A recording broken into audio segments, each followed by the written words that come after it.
Morning, everyone. My name is Mr. Malcu.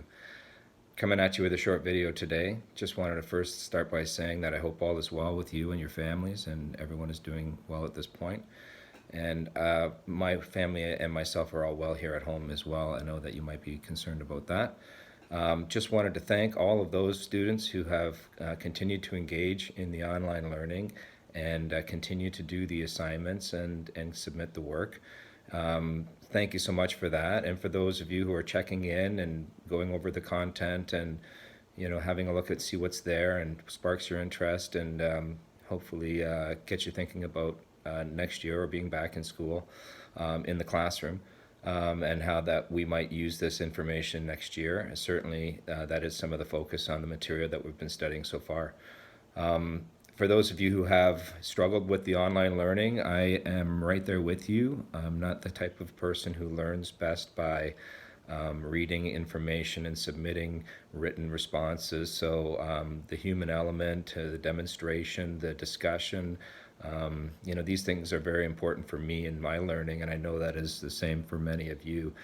So if you haven't been engaged with the theoretical part of the learning, please don't think that that will affect your ability to be successful in the course next year.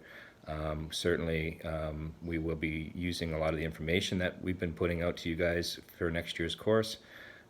So that was my hope and goal with giving you this particular type of learning or type of content for your online learning. So first of all, I just wanted to talk a little bit about, there's a few things actually. So we want to talk about the focus of the course, this online course so far, and kind of add a little bit of the information to the written information that you've had directly from me. We want to talk about the culminating assignment, which is coming your way. I'm going to get it on the course today, and you guys will have a week or so to complete the activity. And we'll talk about, after the culminating, what's coming next for you guys, and talk about how we're going to be trying to add some more of these videos and opportunities for conferencing with students directly. So for the course, the description. So we really had a course that was focused on the tools of the trade and careers. So we studied those two elements, which we would always study even when we were in the classroom. We just wouldn't spend as much time going over a lot of the details with the tools in particular in a written format. So a lot of the stuff that we'd be learning about these tools, we'd be learning the same things, just in different ways by using the tools themselves and having you have access to the tools. So one thing I want to say about tools is anytime that you are in a workplace environment, whether that be home or in your job or career, we should understand that tools provide us with a mechanical advantage, and that helps us to make our bodies last longer. And it does this by increasing the amount of force that we are using to apply it to a fastener, for example.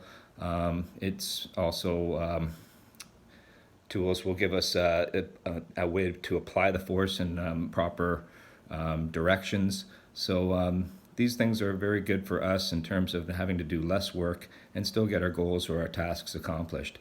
So tools are certainly an essential part of the career. Now, one thing about careers is that the skills with tools are very transferable. So learning about the tools and developing skills with them doesn't necessarily mean that you're going to have to work in the automotive industry. Certainly a lot of the skills that you learn in terms of just workplace skills, work practices skills, skills with tools, skills with communication, skills with organization. We hope to develop these skills applied in a transportation focus, but understanding that we can take these skills and certainly apply them to a vast number of different careers and jobs. So the skills are very much transferable. Now, in terms of careers, really it's skills, your personal interest. Those two things, put them together with a focus in an area that it brings you some joy, hopefully, something that you're keenly interested in, certainly could make any career very rewarding. So, but the skills is a very important part of it, and I can't wait to get into the shop and help you guys develop those skills. But for now, we've studied the tools in terms of their design, why they're designed a certain way, the types of basic tools that we have to be expected to know how to use if we were going to start in this career, and also the difference between certain types of tools. Why one tool might be better for one job than another tool, even though they both could potentially be used. So we've looked at those things in terms of the written assignments and the videos that I've shared with you, the YouTube videos as well. So in terms of the culminating assignment, now what we'd like to do is to take the list of tools, which basically makes up a starter set or a entry-level set of tools for someone entering one of the related occupations in transportation. And whether it's an apprenticeship or whether it's an entry-level position in terms of someone working in a shop as a helper, or someone who's not a registered apprentice yet but is working in the shop assisting technicians and apprentices and doing the entry-level work that needs to be done in the shop. So in terms of the apprentice assignment, this general set of tools will be listed for you guys. And if you apply for an apprenticeship in a Red Seal trade, the Government of Canada is providing you with a $4,000 grant. And this grant is intended to be used to assist you with entering that occupation. And many times it might be called a tool allowance. I've seen it used for a variety of different things. However, I think, in my opinion, the best thing you should be using it for and what it's designed to be used for is to get you this starter set of tools.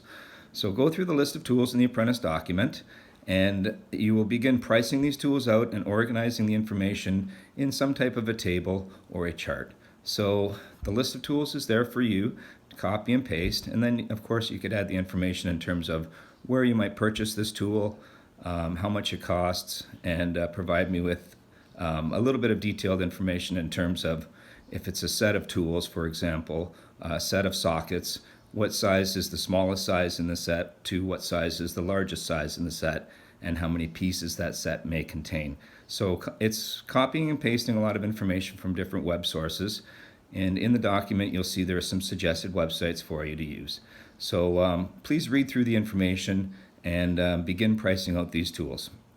Now, in terms of the tools themselves, it's not really about buying all of the list of tools for less than $1,000.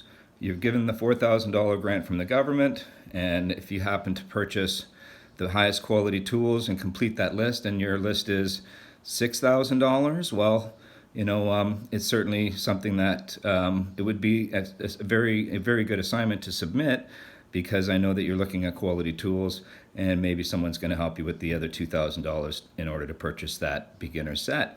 If you were to shop and say buy all of the list of tools for $1,000, then perhaps what you've done is you have bargain hunted a little bit, which in terms of an investment into a career might not necessarily be a good decision. So you want to buy quality tools, and there's a little difference between quality tools and they're just general level home handyman type of tools. So what you're looking for in quality tools, obviously it's going to be a little bit more expensive, but you're looking for lifetime warranty. There's mechanics length wrenches and ratchets are a little different than the ones that you might buy at Canadian Tire. Canadian Tire set would be good to have in your kit, but you might also want to add an additional longer length ratchet, for example. So if you're bargain hunting, you can certainly buy all of these tools and have some money left over. But I think the objective here is to complete the list with the highest quality tools possible and being in around that $4,000 range. So have a good look at the list. Get on the web and find these tool prices. I've attached a video as well for your perusal so that you can see what the set of tools looks like, and there's obviously some brand names written on the tools for you to look at. In terms of the toolbox itself, the toolbox should be big enough to hold all these tools, so it's something that needs to probably have it definitely has to have wheels on it so you can tote it around the shop, and you want to have probably 10 drawers minimum to store all of these tools.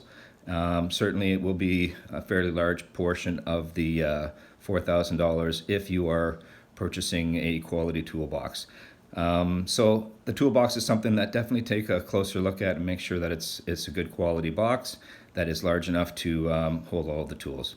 Now, in terms of hand tools and power tools, there's only one power tool on the list. It's a 1/2-inch drive impact gun. Whether that's an air impact gun or an electric impact gun is your choice. Both are certainly acceptable. However, usually in the industry, we're using a variety of other different power tools. So a smaller impact gun, a 3/8 drive or a 1/4-inch drive impact gun that may be electrically operated, an electric ratchet, for example, a cordless drill. These are things that aren't on your list, but these are things that you would certainly add to the general or starter set as you started working in the industry. So, these are things you can certainly add to the list, especially if you're under the $4,000, and get a more thorough and complete set of tools. So I'm not going to please don't shy away from buying additional tools, especially some of those power tools that I just mentioned, because we certainly do use a lot of them. But I think every employer, every apprentice who's being trained should learn how to use the hand tools first. And that way you can feel what things are going to feel like when you're about to break something or when you're over tightening something. And developing that skill with the hand tools is absolutely necessary before you start switching it over to the power tools, where you might be more likely to break something or damage something if you don't have the awareness of those fine little details and how things feel when you're doing them right and how things feel when you're not doing them right. And so that's why the hand tools are listed there primarily, but please don't hesitate to add some additional power tools. So that's our toolbox. A little bit about quality tools versus non-quality tools. A little bit of the overview of the actual apprentice document itself, the assignment that I would like you to submit. There are also some specialty tools. So if you are, a huge Volkswagen guy or a Honda guy, and you have some money left over in your budget for your apprentice assignment, maybe you want to buy some specialty tools. We talk a little bit more about that in the shop, of course, but these are tools that certainly are specialized for a particular make or model of vehicle. So don't hesitate to spruce it up a little bit and add some extra items on there. In terms of what's coming next in the course, guys, we're going to continue to communicate with each other. I'll be doing that through more of these videos. We'll also be posting some videos that we can comment and discuss as a group. And again, this is just to continue our learning, not something that you'll be graded upon, but we just want to make sure that you're engaged, checking in on a regular basis, communicating through email. As I mentioned, we'll try to get some video discussion happening as well. And all of this stuff and the previous information that we've all been working through in this course will certainly be very important as we move into some type of learning in Notre Dame in the classroom, hopefully in September. And whether that is, back to what we would normally have come to expect, or something that's a little different, maybe a blend of the online learning and the in-class learning, we'll all be better prepared for that from doing the work with the remote learning period. So once again, guys, thanks very much for engaging and completing the work and checking in. Whatever level that you have achieved in terms of the remote learning certainly is going to be extremely valuable moving forward. So thanks for taking the time to watch this whole video, and please email me with any comments or any questions you might have, and look for the video and the culminating activity called The Apprentice on our D2L Classroom today. Thanks very much, guys. Have a great day.